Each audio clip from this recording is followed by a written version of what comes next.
الحمد للہ رب العالمین والصلاة والسلام علی خاتم النبیین اما بعد فاعوذ باللہ من الشیطان الرجیم بسم اللہ الرحمن الرحیم. پڑھیے الصلاة والسلام علیک یا رسول اللہ وعلی آلک واصحابک یا حبیب اللہ. الصلاة والسلام علیک یا نبی اللہ وعلی آلک واصحابک یا نور اللہ.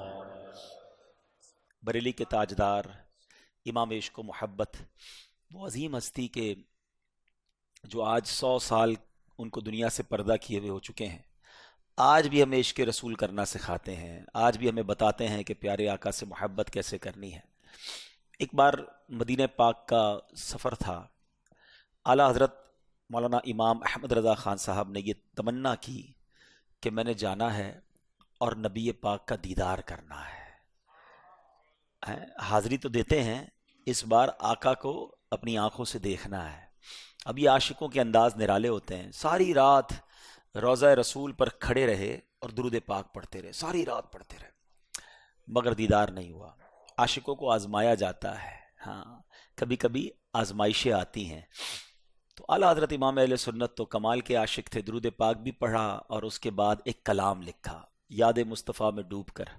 وہ کہتے ہیں وہ سوئے لالازار پھرتے ہیں، تیرے دن اے بہار پھرتے ہیں، ہر چراغ مزار پر قدسی کیسے پروانہ وار پھرتے ہیں. اس گلی کا گدا ہوں میں جس میں مانگتے تاجدار پھرتے ہیں. اچھا، یہ منظر تو جو بھی مدینے گئے ہیں سب نے دیکھا ہوگا کہ دنیا کے بڑے بڑے بادشاہ، بڑے بڑے وزیر اعظم وہ گدا بن کر، غلام بن کر آقا کے دربار میں حاضری دے رہے ہیں. آقا کا در وہ ہے جہاں سے بڑے بڑے تاجدار، یعنی میں بھی بھکاری ہوں تو بڑے بڑے تاجدار بھی اس در کے بھکاری ہیں. اس گلی کا گدا، گدا کہتے ہیں فقیر کو، بھکاری کو، غلام کو، کہ اس گلی کا گدا ہوں میں جس میں مانگتے تاجدار پھرتے ہیں. اچھا، لکھتے لکھتے اعلیٰ حضرت نے جو مقطع لکھا نا، وہ بڑی جس کو کہتے ہیں نا دل کی آواز تھی. سمجھو نا اگر اس بات کو ہے. انکساری کیسی کی کہ اے رضا تیری کیا اوقات ہے، تجھے کون پوچھے گا، ہے تجھے دیدار کیوں کرایا جائے، ہے تیری بات کیوں سنی جائے. تجھ سے تو بہت سارے نبی پاک کے چاہنے والے، تیرے جیسے سگ، تیرے جیسے کتے تو بہت سارے. اگر اس کو میں اور آپ اس انر فیلنگ کے ساتھ اس کو پڑھے نا کہ کوئی کیوں پوچھے تیری بات رضا، تجھ سے کتے ہزار پھرتے ہیں. یہ کہ ہم اعلیٰ حضرت سے محبت کرتے ہیں تو ہم کہتے ہیں تیرے شیدا ہزار پھرتے ہیں، تجھ سے شیدا. لیکن انہوں نے جو اپنے آقا کی بارگاہ میں بات کی ہے نا، وہ بڑی دل کی بات تھی، وہ بڑی جس کو کہنا انر فیلنگ تھی کہ تیری اوقات ہی کیا ہے، تجھے کیوں دیدار کرایا جائے، تیری بات کیوں سنی جائے. ہاں، جو دل سے بات نکلتی ہے اثر رکھتی ہے. پھر کیا ہوا؟ پھر نبی پاک علیہ الصلوۃ والسلام نے اعلیٰ حضرت کو جاگتی آنکھوں سے اپنا دیدار عطا فرمایا. خواب میں نہیں، اعلیٰ حضرت نے بیداری کے عالم میں سرور کائنات صلی اللہ تعالی علیہ وسلم کا دیدار کیا. تو بات یہ ہے کہ وہاں دل کی سنی جاتی ہے، پکارنا چاہیے اور پکار دل سے ہونی چاہیے. وہ کہتے ہیں نا فریاد امتی جو کرے حال زار میں، پریشان ہونا، دکھی ہونا، پکارو انہیں، ہاں یاد کرو انہیں، وہ بڑے کریم ہیں. آقا تو قرآن کہتا ہے نا کہ مومنین پر بڑے مہربان ہیں، رؤوف ہیں، رحیم ہیں. وہ مومنین پر مشقت آ جائے تو انہیں گرا گزرتا ہے. وہ ہماری ماں سے زیادہ ہمیں محبت کرنے والے ہیں. تو کیا فرمایا؟ فریاد امتی جو کرے حال زار میں، ممکن نہیں کہ خیر بشر کو خبر نہ ہو، واللہ وہ سن لیں گے، فریاد کو پہنچیں گے. اتنا بھی تو ہو کوئی جو آہ کرے دل سے. بس دل سے اگر پکارا جائے تو آج بھی کرم ہوتا ہے. آپ نے مدینے جانا ہے، آپ نے رسول پاک علیہ الصلوۃ والسلام کا دیدار کرنا ہے، آپ نے عشق رسول کی خیرات مانگنی ہے، اپنے دل کی بات انہیں بتانی ہے، تو دل سے بات کریں. ہاں، اور درود پاک کی کثرت کریں. اعلیٰ حضرت نے بھی تو ساری رات درود ہی پڑھا تھا نا. ہاں، درود پڑھتے رہیں. دکھوں نے تم کو جو گھیرا ہو تو درود پڑھو، جو حاضری کی تمنا ہو تو درود پڑھو. درود پاک کی کثرت کریں، آج بھی کرم ہو جاتا ہے. ہاں، آنکھ والا تیرے جوبن کا تماشا دیکھے. ہاں، آنکھ ہونی چاہیے ایسی. گناہ کر کے گندی چیزیں دیکھ کر آنکھوں سے حرام دیکھتے ہیں، پھر کہتے ہیں دیدار مصطفیٰ چاہیے. اگر آنکھ سے سرکار دو عالم علیہ الصلوۃ والسلام کا دیدار کرنا ہے، اگر کعبے کا دیدار کرنا ہے، گنبد خضرا دیکھنا ہے، تو آنکھیں پاک بھی تو رکھو نا، آنکھوں سے حرام بھی تو نہ دیکھو نا۔ آنکھ صاف ہوگی اور پاک کیسے ہوگی؟ خوف خدا سے رونے میں، عشق رسول میں آنسو بہیں گے نا، تو یہ آنکھیں انشاءاللہ پاک ہونے لگ جائیں گی۔ بری چیزیں نہ دیکھو۔ شاعر کہتے ہیں آنکھ والا تیرے جوبن کا تماشا دیکھے، دیدائے کور کو کیا آئے نظر کیا دیکھے۔ تو اللہ کرے کہ ایسی آنکھیں بھی نصیب ہو جائیں۔ بڑی پیاری بات مفتی اعظم ہند مصطفیٰ رضا خان صاحب نوری لکھتے ہیں نا، کچھ ایسا کر دے میرے کردگار آنکھوں میں، کچھ ایسا کر دے میرے کردگار آنکھوں میں، ہمیشہ نقش رہے روئے یار آنکھوں میں، انہیں نہ دیکھا تو کس کام کی ہیں یہ آنکھیں،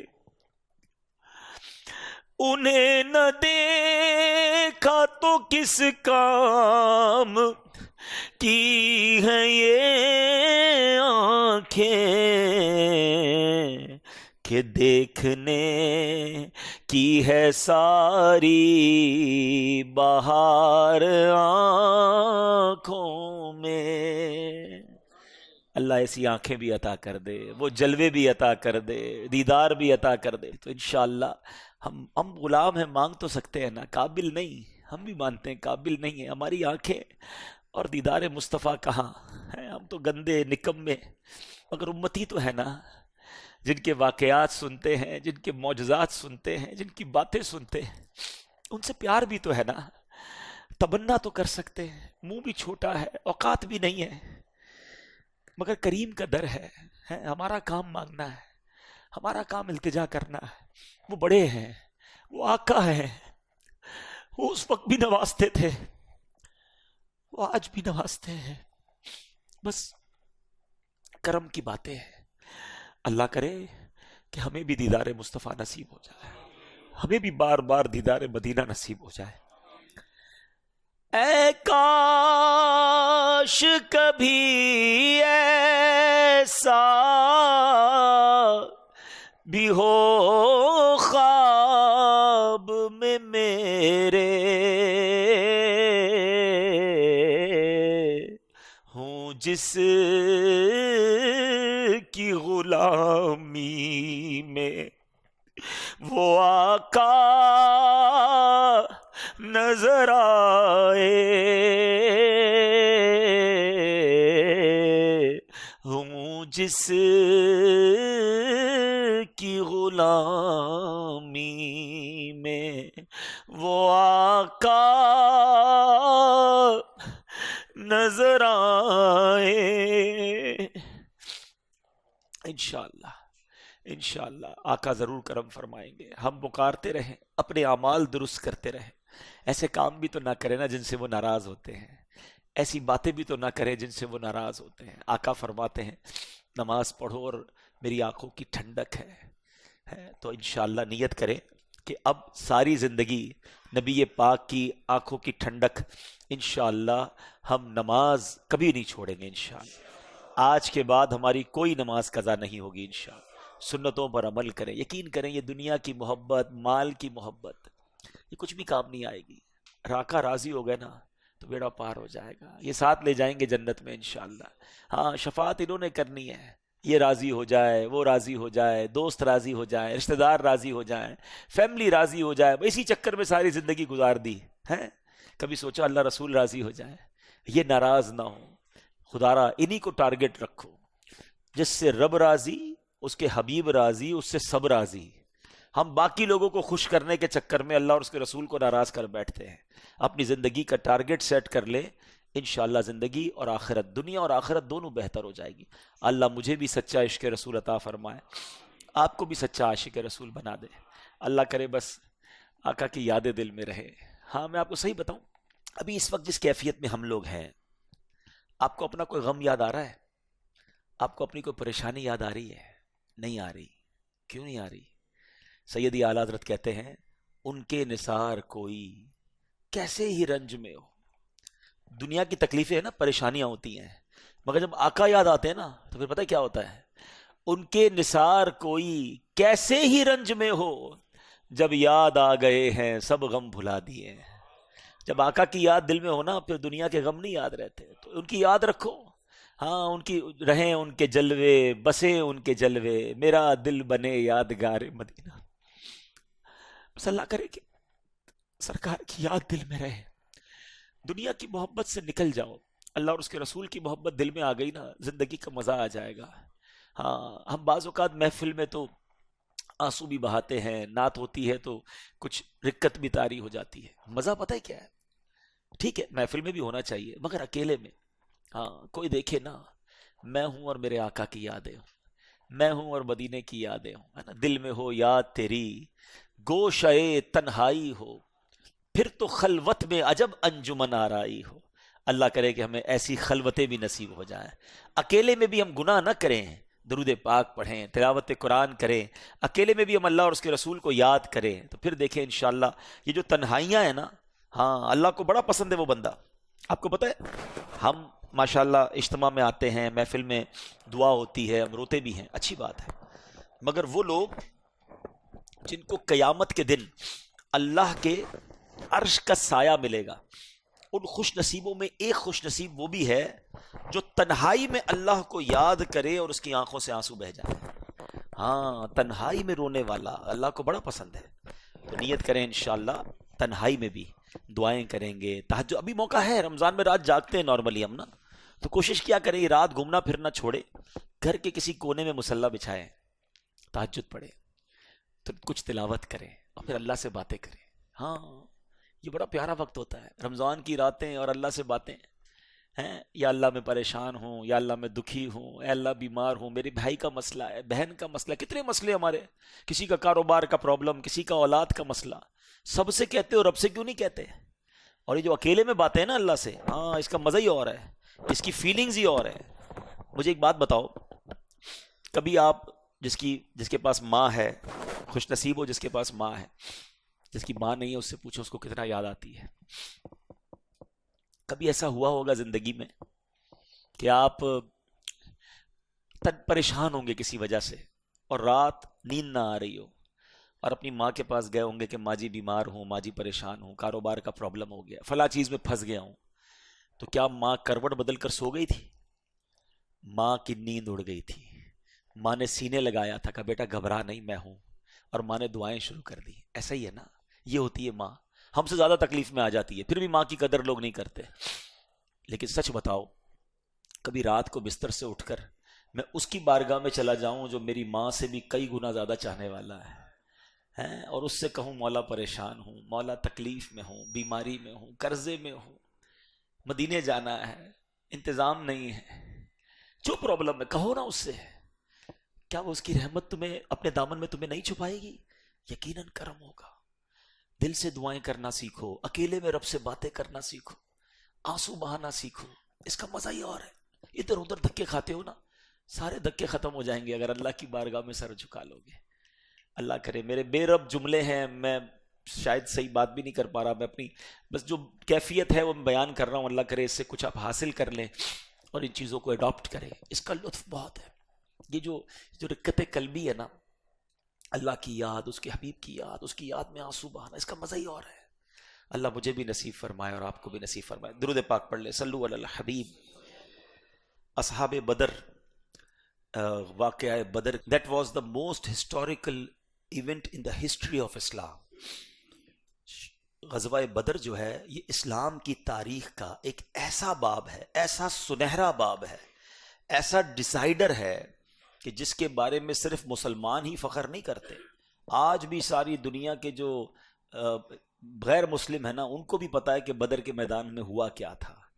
یعنی یہ ان کے پاس آخری چانس تھا، ایک موقع تھا، اور ان کا پلان بھی یہی تھا کہ اس وقت دنیا میں بہت تھوڑے مسلمان تھے. یہ کب ہوا تھا پہلے یہ سمجھیے، یہ 2 سنہ ہجری کو ہوا تھا. ہجری کس کو کہتے ہیں کہ جب نبی پاک علیہ الصلوۃ والسلام مائیگریٹ ہو کر ہجرت کر کے مکے سے مدینے گئے، اب دوسرا ہی سال تھا، پہلے تو بڑی مشکل سے مکے سے نکلے تھے، یہاں بڑا ظلم تھا، مسلمان بھی گنتی کے تھے، مدینے شریف پہنچے، ابھی تو سکون کا گویا سانس بھی نہیں لیا تھا، دوسرا ہی سال تھا، اور ان بدبختوں نے ایک ایسا پلان کیا کہ مسلمانوں کو صفائے ہستی سے مٹا دینا ہے۔ ٹوٹل مسلمان کتنے تھے؟ 313، صرف 313۔ اب آپ اس کو تھوڑا سا اور ازیوم کر لیں کہ 313 بدر کے میدان میں تھے، تو اتنے ہی عورتیں یا بچے مکے میں ہوں گے، مدینہ شریف میں ہوں گے، تو ٹوٹل ملا کر 700-800 لوگ دنیا میں کلمہ پڑھنے والے تھے۔ اس کو سمجھیے گا، اور اس کی جو امپورٹنس ہے اس غزوے کی، کہ بدر کی رات نبی پاک علیہ الصلوۃ والسلام نے خاص دعائیں کی، اور پیارے آقا علیہ الصلوۃ والسلام نے اس رات یہ دعا کی کہ یا اللہ، اگر آج یہ مارے گئے تو پھر تیرا نام لینے والا کوئی نہیں بچے گا، پھر تجھے پکارنے والا دنیا میں کوئی ایمان والا نہیں بچے گا۔ اس طرح نبی پاک نے دعا کی تھی، اور پھر اس دعائے مصطفیٰ کا ثمرہ یہ ملا کہ پھر فرشتوں کی فوج کے ذریعے مدد کی گئی، پہلے 1000، پھر 3000، پھر 5000 فرشتوں کے ذریعے اس میں مدد کی گئی، اور پھر 313 کے مقابلے میں، اچھا کمپیریزن کیا تھا، ادھر 313 ہیں، ادھر تقریباً 950، اور ایک روایت کے مطابق 1000 تھے، جو غیر مسلمین تھے وہ 1000۔ مسلمانوں کے پاس ایک گھوڑا یا 2 گھوڑے تھے، 70 یا 80 اونٹ تھے، شکستہ کمانیں تھی، ٹوٹے پھوٹے نیزے اور پرانی تلواریں تھیں۔ مسلمانوں کے پاس صرف یہی تھا، اور ان کے پاس کیا تھا؟ 950 افراد تھے، 100 برق رفتار گھوڑے تھے، 100 زرہ پوش جنگجو تھے، بلڈ پروف جس کو کہے جیکٹ پہنے ہوئے وہ تھے، اور اسی طرح 600 اعلیٰ نسل کے اونٹ تھے، اور کھانے پینے کے ذخائر تھے۔ وہ روز کئی اونٹ ذبح کرتے اور مل کے کھاتے پیتے، رنگ رلیاں مناتے، ناچ گانے کرتے۔ تو یہ کمپیریزن تھا، مگر ساتھ ایمان تھا، ساتھ جذبہ تھا۔ وہ شاعر کہتے ہیں نا، تھے ان کے پاس 2 گھوڑے، 6 زرہیں، 8 شمشیریں، بدلنے آئے تھے یہ لوگ دنیا بھر کی تقدیریں۔ نہ تیغ و تیر پر تکیا، نہ خنجر پر نہ بھالے پر، بھروسہ تھا خدائے پاک پر لولاک والے پر۔ یہ لشکر سب سے انوکھا، یہ لشکر ساری دنیا سے انوکھا تھا، نرالا تھا، کہ اس لشکر کا افسر مصطفیٰ لولاک والا تھا۔ یہ کیسا لشکر تھا جن کو پتا تھا کہ کمپیریٹیولی تو مارے جائیں گے، مگر نبی پاک علیہ الصلوۃ والسلام ساتھ ہیں، اور اسلام کا ایک جذبہ تھا۔ اور پھر نبی پاک نے جو دعا کی اس رات، اللہ اکبر۔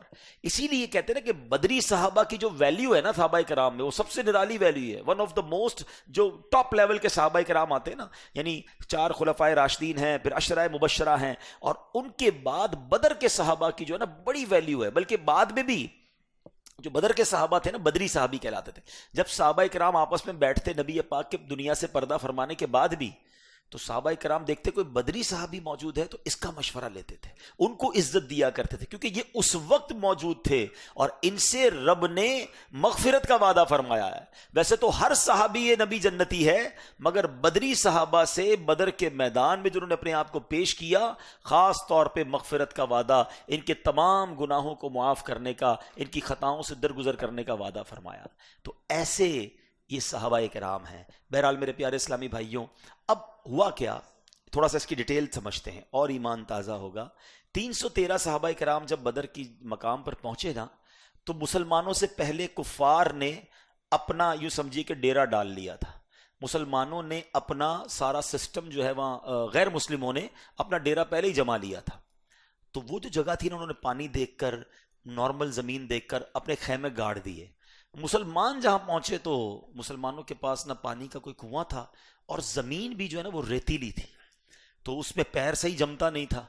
تو اب صحابہ کرام نے نبی پاک سے عرض کی، حضور ہماری جو جگہ ہے نا، جہاں ہم کھڑے ہیں یا جہاں ہم پلان کر رہے ہیں، یہ جگہ سوٹیبل نہیں ہے، ہم کیسے یہاں پر وقت گزاریں گے؟ پانی بھی نہیں ہے، گھوڑے بھی ٹھیک کھڑے نہیں ہو پا رہے، زمین بھی انسرٹن ہے، ریتیلی ہے۔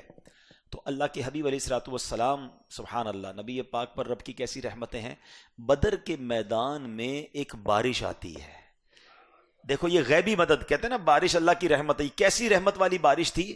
قرآن میں اس کا ذکر ہے. قرآن فرماتا ہے وَيُنَزِّلُ عَلَيْكُم مِّنَ السَّمَاءِ مَاءً لِيُطَهِّرَكُم بِهِ وَيُذْهِبَ عَنكُم رِجْزَ الشَّيْطَانِ وَلِيَرْبِطَ عَلَىٰ قُلُوبِكُم وَيُثَبِّتَ بِهِ الْأَقْدَامَ. قرآن کہتا ہے کہ اور آسمان سے تم پر پانی اتارا تاکہ تمہیں اس سے ستھرا کر دے اور شیطان کی ناپاکی تم سے دور فرما دے اور تمہارے دلوں کی ڈھارس بندھائے اور اس سے تمہارے قدم جما دے. سبحان اللہ.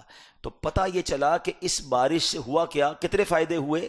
کہ 4 فائدے قرآن بیان کر رہا ہے کہ تاکہ جو بے وضو اور بے غسل ہوں وہ وضو اور غسل کر کے خوب پاک ہو جائیں، صاف ستھرے ہو جائیں. مسلمانوں کے دلوں سے جو شیطانی وسوسہ ہے وہ دور ہو جائے. پھر فرمایا مسلمانوں کے دلوں کو ڈھارس مل جائے کہ اللہ کی مدد ہمارے ساتھ ہے. اور جو ریتیلی زمین تھی نا، اب دیکھیں اللہ کی شان دیکھیں، اب ریت پہ پانی پڑے تو وہ سالڈ ہو جاتی ہے، تو وہ ساری جگہ پراپر ہو گئی، سالڈ ہو گئی. سامنے کی زمین سالڈ تھی تو وہاں کیچڑ ہو گئی، ان کے لیے پرابلم کھڑی ہو گئی. مسلمانوں کی زمین سٹیبل ہو گئی. وہاں پانی تھا لیکن بہت زیادہ پانی ہو گیا. مسلمانوں کے پاس پانی بالکل نہیں تھا، انہوں نے پونڈز بنا لیے تو اس میں پانی بھی جمع ہو گیا. یعنی ایک بارش نے اس پوری سچویشن کو تبدیل کر دیا. اچھا، پھر بدر کے میدان میں صرف ایک بارش کے ذریعے مدد نہیں آئی. سبحان اللہ. آج کل لوگ، آپ جو بچے ہیں ان کو پتہ ہے ایڈیٹنگ کرتے ہیں، کئی سافٹ ویئرز ہیں، چھوٹا سا مجمع ہو اس کو ایڈٹ کر کے بڑا بنا سکتے ہیں، بہت بڑا کراؤڈ ہو اس کو ایڈٹ کر کے چھوٹا کر سکتے ہیں. امیجنیشنز کا دور ہے، گرافکس کا دور ہے. اس وقت پتہ کیا ہوا کہ جنگ کے وقت جب صفیں بنائی گئی نا، مسلمان تو 313 تھے اور کافر بہت زیادہ تھے، مگر اللہ کی شان دیکھیں، روحانی گرافکس دیکھیں کیسے کام آئے کہ مسلمانوں کو کافر تھوڑے نظر آ رہے تھے اور غیر مسلموں کو مسلمان زیادہ نظر آ رہے تھے. یعنی مسلمانوں کو حوصلہ بڑھ گیا کہ اتنے تھوڑے ہیں، ان کو تو نپٹا دیں گے، اور ان کو لگ رہا تھا اتنے زیادہ ہیں ہم کیسے لڑیں گے. ان کے دل پر خوف طاری ہو گیا اور مسلمانوں کو اللہ پاک نے حوصلہ عطا فرما دیا. ایک اور مدد یہ ہوئی، آج کل ایک فینومینا بڑا ڈسکس ہوتا ہے پاور نیپ کا، کہ جب بھی کوئی بڑا کام کرنا ہے اس سے پہلے تھوڑی دیر کے لیے آپ جو ہے وہ لے لیں، کیا نام ہے، نیند کر لیں 15-20 منٹ کی، آدھے گھنٹے کی، اس کو پاور نیپ کہتے ہیں. تو بندہ اس میں تگڑا ہو جاتا ہے. کچھ لوگ آج کل افطار کے بعد تھوڑی دیر سوتے ہیں تو تراویح کے لیے صحت مزہ آ جاتا ہے، تھوڑے فریش ہو جاتے ہیں. ایسا ہی ہے نا.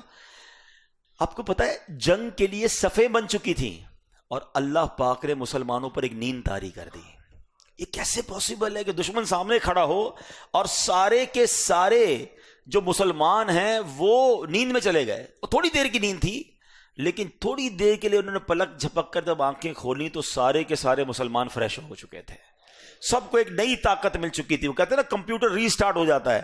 بندہ تھوڑی دیر کے لیے سوتا ہے لیکن اس کے بعد جب اٹھتا ہے تو سر سے ایک پریشر ختم ہو جاتا ہے، بندہ دوبارہ بڑے کام کے لیے تیار ہو جاتا ہے. تو بدر کے میدان میں یہ بھی ایک سمجھ لیں مسلمانوں کو مدد ملی کہ مسلمانوں پر ایک نیند طاری کر دی گئی. اب کیا ہوا؟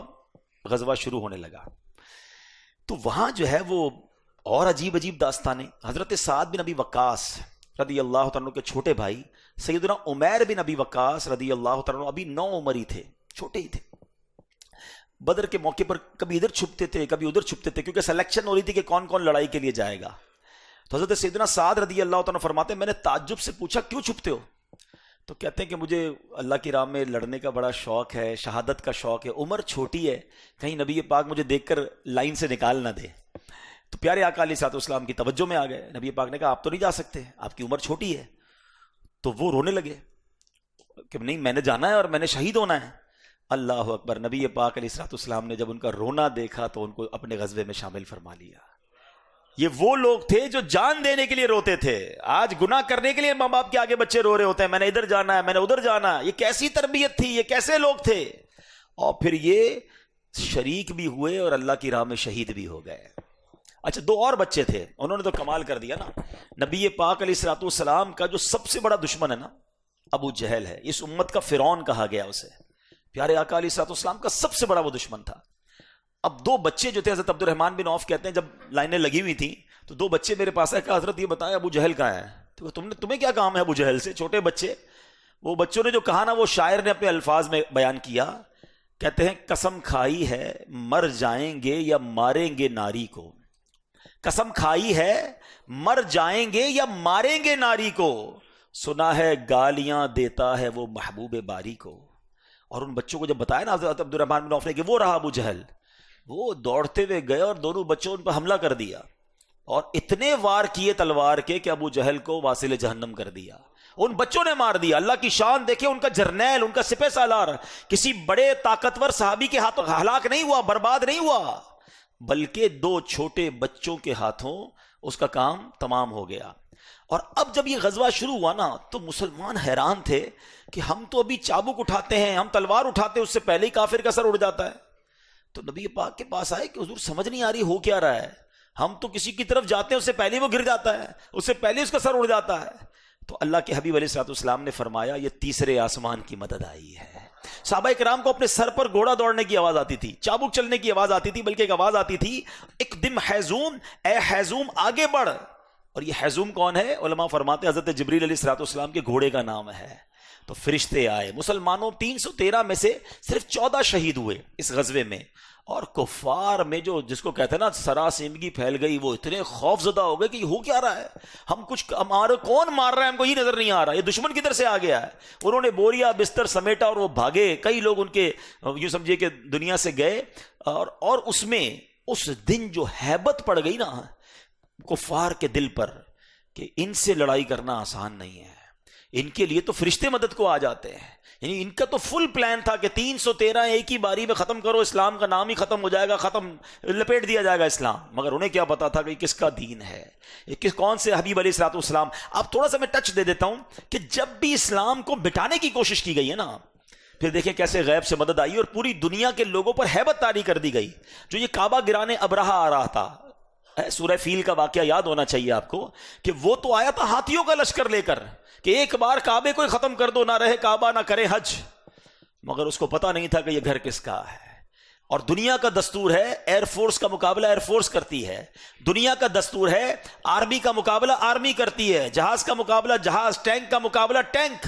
ہاتھی آئے تھے تو اگر ان کا مقابلہ کرنا تھا تو رب نے کوئی بڑی چیز بھیجنی تھی نا, مگر میرے رب نے اپنی قدرت کا نظارہ کیسے دکھایا کہ چھوٹے چھوٹے ابابیل بھیج دیے. ابابیل اتنا سا پرندہ ہوتا ہے آپ کی مٹھی میں آ جائے گا. اچھا ابابیل کتنا بڑا کنکر کیری کر سکتا ہے, کوئی میزائل کیری نہیں کر سکتا, اتنے کنکر ہو سکتے ہیں, اتنا چھوٹا ہی پرندہ ہے. اللہ نے دنیا کو دکھانا تھا کہ جناب میرا رب چاہے تو ابابیل اور کنکر کے ذریعے ہاتھی والوں کے پرخچے اڑا سکتا ہے. کیا کہا تھا؟ الم تر کیف فعل ربک باصحاب الفیل, اے محبوب تم نے نہ دیکھا کہ اللہ نے ہاتھی والوں کے ساتھ کیا کیا ہے؟ پھر کیا ہوا؟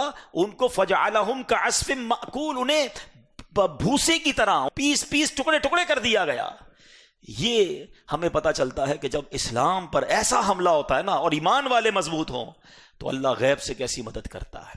بس اللہ کرے کہ اصحاب بدر کے ایمان کی جھلک ہمیں مل جائے, ان کا حصہ ہمیں مل جائے. ہم بڑے کنفیوز رہتے ہیں, یار ہمارے وطن میں تو کچھ بھی نہیں ہے, او جناب بڑی طاقتیں ہیں تو فلاں کے پاس بڑی طاقت تو بڑی فوج اور بڑے معاملات. ارے میرے پیارے بھائیوں, ان کے پاس چاہے کتنی بڑی طاقت ہو, ہمارے پاس ایمان کی طاقت ہے. اپنے رب پر بھروسہ تو کرو نا. ہم یقیناً کمزور ہیں, اعداد و شمار میں ہمارا کوئی شمار نہیں ہے, مگر اب یہ پتا ہے کہ ان اللہ علی کل شیء قدیر, اللہ ہر چاہے پر قادر ہے. وہ چاہے تو ابابیل کے ذریعے ہاتھیوں کی فوج کو برباد کر سکتا ہے, وہ چاہے تو بدر کے میدان میں فرشتوں کی فوج بھی بھیج سکتا ہے. ہم اس رب کے ماننے والے, اس حبیب علیہ الصلوۃ والسلام کے دین کو ماننے والے, بس اپنے ایمان اور اپنے دین پر مضبوط رہے. اعداد و شمار جو ہے نا وہ مسلمانوں کے لیے کوئی حیثیت نہیں رکھتا. پرابلم یہ کہ ہم خود بھی تو کمزور ہو گئے نا, ہمارا اپنا ایمان, اپنا عقیدہ, اپنا بلیف کمزور ہو گیا. بڑی پیاری بات شاعر مشرق نے کہی نا, اگر آج بھی ہو ابراہیم سا ایمان پیدا. کتنی بڑی آگ تھی نمرود نے جو آگ لگائی تھی, آگ کا کیا ہوا تھا؟ آگ بن گئی تھی گلزار, آگ بن گئی باغ. آپ کے سامنے بڑی آگ ہے نا, کوئی بیماری کی آگ ہے, کوئی پریشانی کا پرابلم ہے, کوئی بڑا پرابلم ہے. سنو, اگر آج بھی ہو ابراہیم سا ایمان پیدا, آگ کر سکتی ہے انداز گلستان پیدا. وہ والا ایمان آج مل جائے تو آج بھی آگ گلزار بن سکتی ہے. تو بہرحال میرے پیارے اسلامی بھائیوں, ہم سب نے یہ بات ذہن میں رکھنی ہے کہ ہمیں اپنے بدر کے اس واقعے سے ایمان کو مضبوط کرنا ہے. اچھا, بدر کے میدان میں ایک اور بہت خوبصورت بات یہ ہوئی کہ ایک رات پہلے ابو داؤد شریف کی حدیث ہے. اب میں 2 حدیثیں پیش کروں گا, بہت سارے مسکنسیپشن, بہت ساری باتیں آپ کی کلیئر ہو جائیں گی. کنفیوژن پھیلانے والے بڑی کنفیوژن پھیلاتے ہیں, ٹھیک ہے. ابو داؤد شریف کی حدیث ہے, میرے آقا علیہ الصلوۃ والسلام نے ایک رات پہلے اپنے ہاتھ سے چھڑی کے ذریعے زمین پر، اپنے صحابہ کرام بیٹھے تھے اور ہاتھ سے چھڑی کے ذریعے بتایا کل یہاں فلاں کافر کا قتل ہوگا، کل یہاں فلاں کافر کی لاش ہوگی، کل یہاں فلاں کافر کی لاش ہوگی. ایک دن پہلے سیاستہ کی حدیث ہے، نبی پاک نے بتا دیا. اور صحابی کہتے ہیں اگلے دن جنگ ختم ہونے کے بعد جہاں جہاں میرے آقا نے لکیر کھینچی تھی اور جس کافر کا نام لیا تھا اس کی لاش دوسرے دن اسی جگہ پر پڑی ہوئی تھی. کہ جنگ بدر کا نقشہ حضور جانتے ہیں، جو ہو چکا ہے جو ہوگا حضور جانتے ہیں. یہ میں حدیث پڑھ کے سنا رہا ہوں، کیسے ایک دن پہلے نبی پاک نے بتا دیا. نہ ماننے والے نہ مانیں، وہ ان کا پرابلم ہے. ٹھیک ہے، ہم یہ جانتے ہیں کہ اللہ کی عطا سے ہمارا عقیدہ الحمدللہ یہی ہے، رب کے بتائے بغیر کوئی کچھ نہیں جانتا ہے. رب کے پاس اپنا علم ذاتی ہے، وہ مالک ہے، وہ خالق ہے، ساری دنیا اس کی محتاج ہے، رب کسی کا محتاج نہیں ہے. مگر اگر رب اپنے پیاروں کو کچھ علوم عطا فرما دے تو کسی کو کیا پرابلم ہے؟ آج ہم بھی زندگی میں کرتے ہیں نا، کبھی ٹریول پر جائیں تو کسی مینیجر کو، کسی بیٹے کو، کسی جاننے والے کو پاور آف اٹارنی دے جاتے ہیں کہ میری پراپرٹی آپ ٹرانسفر کرا دینا، میرے بینک سے پیسے آپ نکلوا لینا. تو کوئی نہیں کہتا کہ بھئی یہ پراپرٹی اس کی ہے، کہتے پراپرٹی اس کی ہے، پاور آف اٹارنی اس کے پاس ہے، اختیارات اس کے پاس ہیں بلا تمثیل. اگر یہ بات دماغ میں بیٹھ جائے نا تو سارے وسوسے ختم ہو جائیں گے کہ اگر ہم یہ مانتے ہیں کہ اللہ کے نبی علیہ الصلوۃ والسلام یا اللہ کے پیاروں کے پاس کچھ کمالات یا کچھ اتھارٹیز ہیں تو رب کی دی ہوئی ہیں. اللہ کسی سے نہیں لیتا، اللہ کے پاس جو ہے اس کا ذاتی ہے. رب اپنے پیاروں کو جو چاہے عطا فرمائے، جتنا چاہے علم عطا فرمائے. نہ جانے کیوں لوگوں کو پرابلم ہو جاتا ہے. تو میں تو ابو داؤد شریف کی حدیث پڑھ رہا ہوں کہ نبی پاک نے ایک رات پہلے خود لکیریں کھینچ کر بتا دیا کہ کل کس کی کہاں موت ہونی ہے. اچھا، پھر جب یہ سارے مارے گئے نا، غزوہ ختم ہو گیا، تو نبی پاک علیہ الصلوۃ والسلام جب کفار کی لاشوں کو گھڑے میں ڈال دیا گیا نا، تو پیارے آقا علیہ الصلوۃ والسلام اس گھڑے کے پاس آئے اور آپ نے ان سے ان کا نام لے لے کر خطاب کرنا شروع کیا. اے عتبہ بن ربیعہ، اے شیبہ بن ربیعہ، اے فلاں، اے فلاں، تم نے اپنے رب کے وعدے کو سچا پایا؟ ہم نے تو اپنے رب کے وعدے کو بالکل ٹھیک اور سچا پایا. حضرت عمر فاروق جب یہ دیکھ رہے ہیں تو آئے، کیا بات ہے حضرت عمر فاروق کی، اتنا کمال کا کوسچن کر لیا. وہ کہتے ہیں ساڈا مسئلہ ہی حل کر دیا. اچھا، حدیث کہاں کی ہے؟ یہ بخاری شریف کی حدیث. لوگ کہتے ہیں ریفرنس دیا کرو، چلو ریفرنس لے لو. بخاری شریف جلد نمبر 1 صفحہ نمبر 183. ٹھیک ہے، اب حدیث میں کیا ہوتا ہے کہ نبی پاک ان کفار کے لاشوں سے خطاب کر رہے ہیں. تمہیں پتا چلا رب کا وعدہ تمہیں مل گیا؟ تو حضرت عمر کہتے ہیں حضور آپ مردوں سے باتیں کر رہے ہیں، یہ تو دنیا سے چلے گئے. سنو میرے آقا علیہ الصلوۃ والسلام نے کیا جواب دیا. کہا کہ اے عمر، قسم خدا کی جس کے قبضہ قدرت میں میری جان ہے، تم زندہ لوگ میری بات کو ان سے زیادہ نہیں سن سکتے، لیکن اتنی بات یہ ہے کہ مردے جواب نہیں دیتے. بات سمجھ آ گئی؟ اچھا، اب نبی پاک اے عتبہ بن ربیعہ، ان لاشوں کو اے، اب اردو میں اے کہتے ہیں، عربی میں یا کہتے ہیں. اور آسان کر دیتا ہوں، چلیں مشکات شریف کی حدیث ہے اور شاید آپ سب کو قبرستان کی دعا یاد ہوگی. حدیث پاک سے نبی پاک نے دعا عطا فرمائی ہے، السلام علیکم، کیا بات ہے، السلام علیکم یا اہل القبور یغفر اللہ لنا ولکم وانتم سلفنا ونحن بالاثر. کیا کمال کی دعا ہے، کیا میسج ہے اس میں. اللہ کرے قبرستان جائیں، یہ دعا کریں اور دل میں کیفیت پیدا ہو. دعا کیا ہے؟ السلام علیکم یا اہل القبور، اے قبر والو تم پر سلامتی ہو. یغفر اللہ لنا ولکم، اللہ تمہاری اور ہماری مغفرت فرمائے. وانتم سلفنا ونحن بالاثر، تم پہلے چلے گئے، ہم بعد میں آنے والے ہیں. یہ اس دعا کا معنی ہے، میسج ہے نا. وہ چلے گئے، تمہاری باری ہے. قبر دیکھ کر یاد کرو، تم نے بھی جانا ہے. اللہ کرے ہم عبرت حاصل کریں. مگر ایک مسئلہ بھی حل ہو گیا نا. السلام علیکم، دوبارہ بولو، یا اہل القبور. قبرستان میں تو شرابی کی قبر بھی ہوتی ہے، جواری کی قبر بھی ہوتی ہے، گناہگار کی قبر بھی ہوتی ہے، نیک کی بھی قبر ہوتی ہے. تو ایک گناہگار قبر والے کو یا اہل القبور کہنا جائز، حدیث پاک میں ہے، آقا نے تعلیم دی ہے.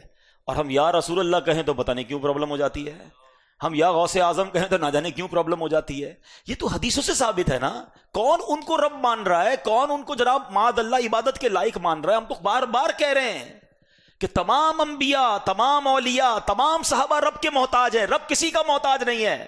عبادت کے لائق صرف ایک ہی ذات ہے، وہ رب کی ذات ہے. مگر اللہ کریم اپنے کچھ پیاروں کو کچھ جس کو کہیں اختیارات دے دیتا ہے. تو پرابلم کیا ہے تمہیں؟ وہ مالک ہے جس کی مرضی جسے چاہے دے.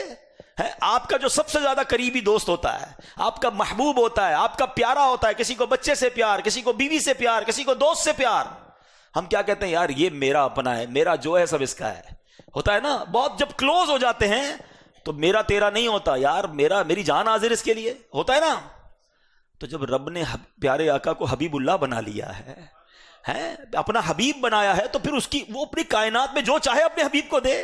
یہی بات تو سیدی اعلیٰ حضرت نے سمجھائی ہے نا کہ میں تو مالک ہی کہوں گا کہ ہو مالک کے حبیب. آپ نے دیکھا ہوگا بڑے بڑے جو فیکٹری ہوتی ہے یا بڑے بڑے ادارے ہوتے ہیں، اس میں جو بالکل سیٹ کے قریب ہوتا ہے یا مین آدمی ہوتا ہے، تو نیچے کا اسٹاف انہیں کو کہتا ہے مالک میرا کام کرا دیں، بھائی میرا کام کرا دیں. کیوں کہتے ہیں؟ یار پتہ یار یہ سیٹ صاحب کے بہت قریب ہے، یہ جائے گا میرا کام ہو کے آ جائے گا. ایسا ہی ہے نا، بلا تمثیل، خدا نخواستہ یہ وہاں مثال سمجھانے کے لیے دی ہے، کوئی اس ایگزامپل کو وہاں پیسٹ نہ کرے. سمجھ رہے ہیں؟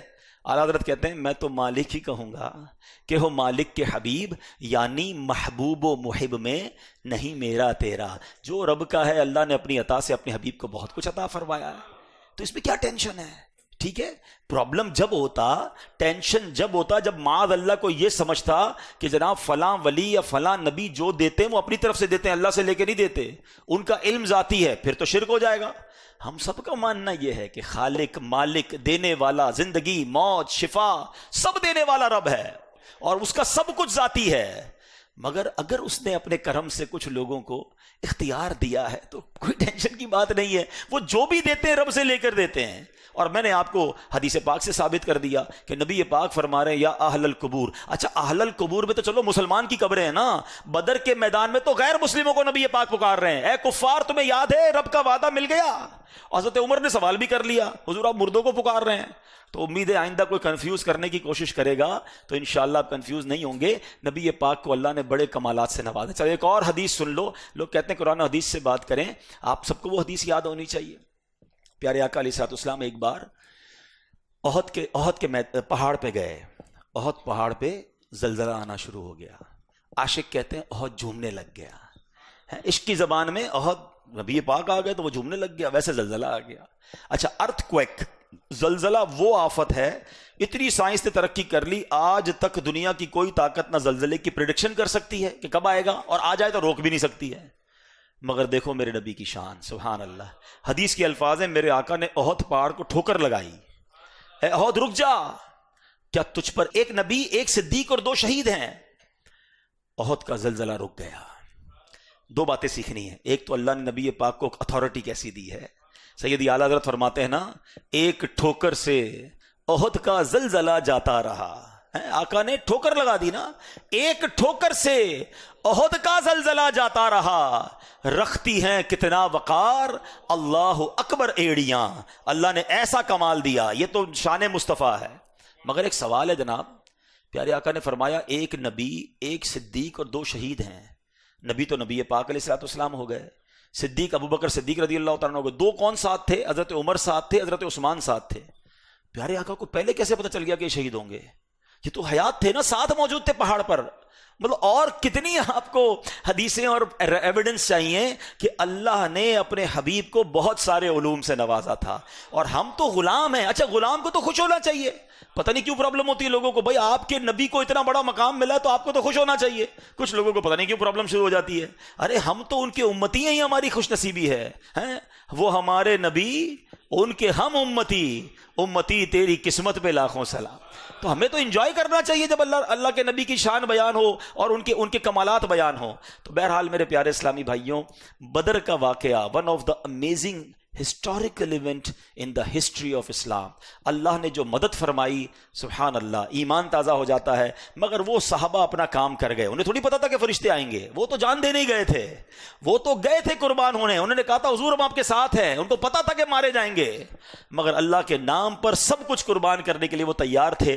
تو آج اس واقعے سے ہمیں بھی یہ سیکھنا ہے کہ اگر کبھی دین کو ہماری قربانی کی ضرورت پڑے تو ہمیں وہ قربانی دینی چاہیے، چاہے وہ مال کی قربانی ہو، وقت کی قربانی ہو. اللہ کرے کہ کبھی ہماری جان بھی اللہ کے دین کے لیے کام آ جائے تو ہمیں اس میں دین کے لیے قربانی کے لیے تیار رہنا چاہیے، اور اگر کبھی پھنس جائیں کسی معاملے میں تو ڈرنا یا گھبرانا نہیں ہے، دعا کریں، اللہ غیب سے مدد فرمائے گا، ہماری مشکلیں آسان فرمائے گا۔ تو بہرحال الحمدللہ ایسی پیاری باتیں دعوت اسلامی کے ماحول میں ہمیں سیکھی اور سکھائی جاتی ہیں۔ ہمیں دعوت اسلامی کے اس ماحول سے وابستہ رہنا ہے، ہو سکے تو اسی طرح کے اجتماعات میں آتے رہے۔ اللہ پاک ہم سب کو عمل کرنے کی توفیق عطا فرمائے، آمین بجاہ النبی الامین صلی اللہ تعالی علیہ وسلم۔ صلو علی الحبیب صلی اللہ تعالی علی محمد۔